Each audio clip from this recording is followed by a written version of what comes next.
Ya, berikutnya pemirsa, Amerika Serikat secara resmi menunda pemberlakuan tarif resiprokal 32% untuk Indonesia. Ya, kepastian penundaan tarif impor ini usai upaya negosiasi lanjutan yang dilakukan tim negosiasi yang dipimpin oleh Menteri Koordinator Bidang Perekonomian Erlangga Hartarto. Menko Erlangga mengungkapkan negosiasi lanjutan tarif impor yang diberlakukan Presiden Amerika Serikat Donald Trump menghasilkan kesepakatan bahwa tarif impor 32% yang diberlakukan Amerika Serikat untuk Indonesia resmi ditunda. Dalam pertemuannya dengan Menteri Perdagangan Amerika Serikat Howard Lutnick dan perwakilan perdagangan Amerika Serikat Jameson Greer, Erlangga menegaskan bahwa saat ini Indonesia mendapatkan penundaan kebijakan untuk menyelesaikan perundingan yang sudah berjalan. Selain itu, Indonesia juga dipastikan tidak dikenakan tambahan tarif 10% karena gabung dengan BRICS. Adalah kita sebut POS, jadi penundaan penerapan untuk menyelesaikan perundingan yang sudah ada. Jadi kemarin dalam pertemuan di Amerika dengan Sekretari Lutnick maupun Ambasador Greer dari USTR itu menyepakati bahwa apa yang diusulkan oleh Indonesia berproses lanjutan. Jadi 3 minggu ini diharapkan finalisasi daripada fine tuning daripada proposal dan fine tuning daripada apa yang sudah dipertukarkan. Namanya kalau perjanjian dagang kan harus dua pihak, jadi kita cari yang win-win.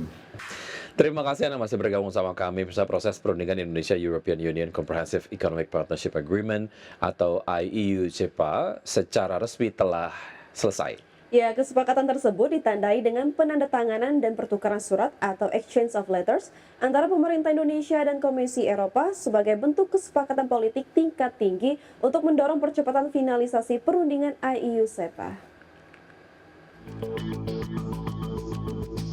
Penandatanganan dan pertukaran surat atau exchange of letters antara Indonesia dan Komisi Eropa dilakukan langsung Menteri Koordinator Bidang Perekonomian Erlangga Hartarto dengan Komisioner Perdagangan Komisi Eropa Maroš Šefčovič. Pertemuan keduanya diawali sesi Tate-Tate dan kemudian dilanjutkan dengan pertukaran surat atau exchange of letters yang menandai pencapaian penting dalam proses finalisasi Indonesia-European Union Comprehensive Economic Partnership Agreement atau IEU-CEPA. Kesepakatan exchange of letters ini bentuk mendorong percepatan finalisasi perjanjian perdagangan Indonesia dan Uni Eropa secara konstruktif, konklusi, konkret, dan substansial yang saling menguntungkan. Di sisi lain, dengan populasi lebih dari 285 juta jiwa, Indonesia menawarkan pasar yang besar dan dinamis bagi mitra dagang Uni Eropa. Di mana Uni Eropa yang terdiri lebih dari 400 juta penduduk juga merupakan salah satu kekuatan ekonomi utama dunia. Uni Eropa, Komisi dan Dewan Presiden Commission, EU Commission dan Presiden European Council. Luar biasa, terobosan besar. Setelah 10 tahun negosiasi, hari ini kita tembus breakthrough. Semua titik-titik persoalan sudah kita selesaikan. Jadi kita sudah punya sekarang perjanjian Comprehensive Economic Partnership Agreement antara Indonesia dan Uni Eropa, yang ini sebetulnya nanti adalah menjadi free trade agreement. Ya. Hampir semua tarif kita sudah selesai, ya, hampir semuanya 0% di antara kita. Dengan hadirnya perdagangan IEU-CEPA, sekitar 80% pos tarif akan menjadi 0%, sehingga membuka peluang perdagangan dan investasi yang lebih luas bagi Indonesia dan Uni Eropa. Penyelesaian perundingan IEU-CEPA ini secara resmi diumumkan dalam pertemuan bilateral antara Presiden Prabowo Subianto dan Presiden Komisi Eropa Ursula von der Leyen. Pemimpin kedua negara menegaskan komitmen untuk memperkuat kemitraan strategis. Berbagi sumber, IDX Channel. Pemirsa, Waskita Beton Precast kembali melakukan aksi korporasi melalui private placement untuk konversi utang menjadi saham. Ya, langkah tersebut merupakan bagian dari implementasi perjanjian perdamaian dengan para kreditur. PT PT Waskita Beton Precast Tbk atau emiten dengan kode saham WSBP menyelesaikan private placement atau penambahan modal tanpa hak memesan efek terlebih dahulu tahap 5 senilai 47,96 miliar rupiah. Sebanyak 943,96 juta saham diterbitkan dengan harga konversi Rp50,81 per saham. Saham hasil aksi korporasi ini telah dicatatkan secara efektif pada 10 Juli 2025. Direktur Keuangan, Manajemen Risiko dan Legal WSBP Fatul Anwar menjelaskan, aksi ini merupakan implementasi konversi utang menjadi ekuitas sesuai perjanjian perdamaian yang disahkan Pengadilan Niaga Jakarta Pusat pada 28 Juni 2022. Peserta private placement merupakan para kreditur dagang perseroan. Yang terbesar adalah PT Tiga Sekawan Serasi yang melakukan konversi utang 37,05 miliar rupiah dan menerima sebanyak 729,37 juta saham. Setelah aksi ini, modal ditempatkan dari sektor perseroan menjadi 56,78 miliar saham. Berbagai sumber IDX Channel. Terima kasih Anda masih bergabung sama kami. Pemirsa, indeks harga saham gabungan atau IHSG ditutup penguat, bahkan secara intraday sempat menembus level 7.100-an, dan penguatan IHSG ditopang penguatan saham grup Prayogo Pangestu usai mendapatkan kabar baik dari Morgan Stanley Capital International atau MSCI.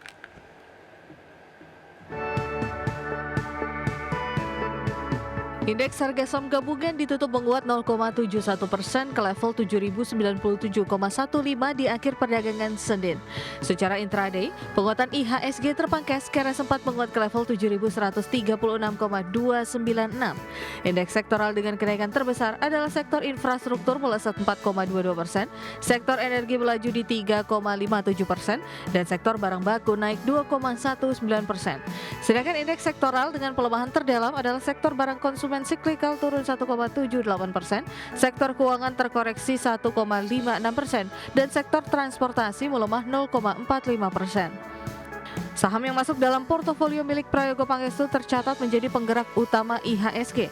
Saham PT Barito Renewables Energy Tbk yang ditutup menyentuh batas auto rejection atas atau naik 19,67% ke level Rp7.300 per saham, menjadi penopang utama kinerja IHSG dengan sumbangsih 45,54 index point. Lalu ada saham PT Barito Pacific Tbk ditutup naik 16,67% di level Rp2.100 per saham dengan sumbangan 18,66 index point. Saham PT Petrindo Jaya Kreasi Tbk naik 17,19% ke Rp16.875 per saham dengan sumbangsi 10,19 index point. Dan saham PT Petrosi Tbk yang ditutup ARA menguat 24,76% di level Rp3.980 per saham dan berkontribusi atas penguatan 5,29 index point ke IHSG. Adapun pemberat gerak IHSG adalah emiten perbankan raksasa blue chip dengan secara kumulatif tercatat memberikan tekanan hingga 51,37 indeks poin ke IHSG. Penguatan saham grup Pangestu di tengah Morgan Stanley Capital International atau MSCI mencabut perlakuan khusus pada 3 saham konglomerat Prayogo Pangestu, Brand, PTRO, dan Cuan.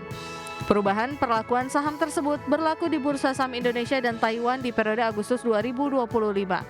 Ketiga saham tersebut nantinya akan dievaluasi sesuai dengan metodologi MSCI Global Investable Market Indexes Methodology atau GIMI. Keputusan ini diambil selepas MSCI menampung masukan pelaku pasar ihwal mekanisme Unusual Market Activity atau pencatatan di papan pemantauan khusus di Bursa Efek Indonesia yang dianggap terlalu ketat. Berbagai sumber IDX Channel. Harga minyak dunia ditutup anjlok lebih dari 1% pada perdagangan di hari Senin, seiring meningkatnya ketidakpastian pasar setelah Presiden Amerika Serikat Donald Trump mengancam sanksi baru terhadap negara pembeli energi dari Rusia.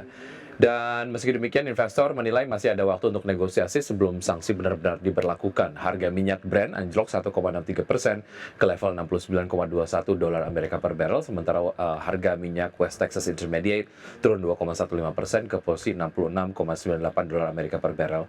Donald Trump sebelumnya menyatakan akan memberikan waktu 50 hari kepada Rusia untuk menyetujui kesepakatan damai di Ukraina. Jika tidak, ia mengancam akan menjatuhkan sanksi sekunder berupa tarif hingga 100% bagi negara-negara yang membeli ekspor energi Rusia.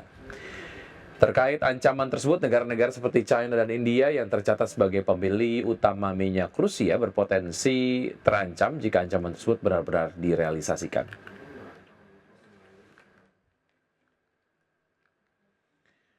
Selanjutnya, pemirsa, dari pergerakan bursa global, bursa Wall Street berakhir sedikit menguat pada perdagangan di hari Senin seiring pelaku pasar menghindari pergerakan signifikan menyusul ancaman tarif terbaru Presiden Amerika Serikat Donald Trump. Di saat yang sama, pelaku pasar juga menantikan rilis data ekonomi terbaru dan laporan keuangan perusahaan.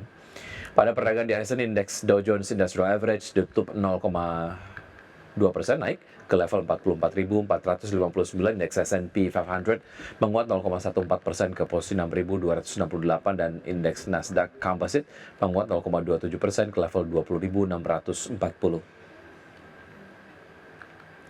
Sementara itu, bursa saham Eropa berakhir di zona merah pada perdagangan di hari Senin dengan saham otomotif yang sensitif terhadap tarif tersungkur setelah ancaman terbaru Trump untuk mengenakan bea masuk tinggi terhadap Uni Eropa.